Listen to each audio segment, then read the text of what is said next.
rapport confidentiel des évêques recommande le retour de l'opposant Moïse Katumbi, retour en homme libre, d'une part, et d'autre, il dénonce un procès monté, une mascarade, un acharnement, un règlement de compte.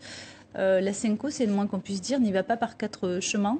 C'est le travail que nous lui avons donné dans la négociation, qui est un processus politique de réconciliation nationale et de déblocage du processus électoral qui a été totalement bloqué par le président Kabila et sa famille politique.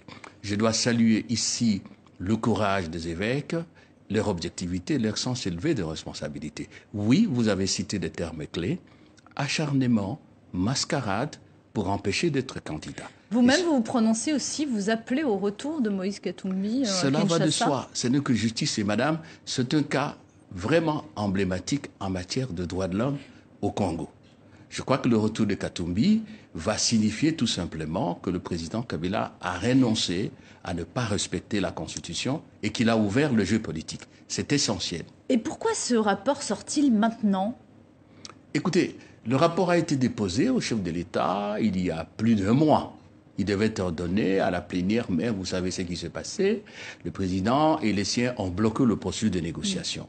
Et évidemment, ça ne pouvait pas continuer, d'autant plus qu'il n'a pas réagi. Et je ne sais pas d'où ça vient, ça peut venir de son entourage lui-même. On sait qu'en la matière, les choses se font aussi de cette manière-là. Voilà. C'est une façon aussi pour la SENCO de dire, voilà, désormais, on ne peut plus jouer les médiateurs, on ne peut plus continuer à essayer de mettre en application ces accords de la Saint-Sylvestre. Non, le rapport devait être remis à la plénière et la SENCO a été correcte d'en réserver la primaire au chef de l'État. Le monde entier, la RDC, le peuple congolais en particulier, attend que le président Kabila, comme la plus haute autorité politique de la République, tire le leçon de ce rapport-là et démontre au monde entier que la justice congolaise est indépendante, démontre aussi qu'effectivement, au-delà des discours, il est pour les élections. Et c'est ça le cap d'ici la fin de l'année. Et pour cela, il faut la décrispation politique dont le cas de Katumbi est assez significatif. Alors, il y a aussi l'ONU qui demande donc à la RDC d'aider à coopérer dans l'enquête sur la mort des deux experts onusiens dans le Kasaï. L'ONU qui appelle aussi à la mise en application rapide de l'accord de la Saint-Sylvestre.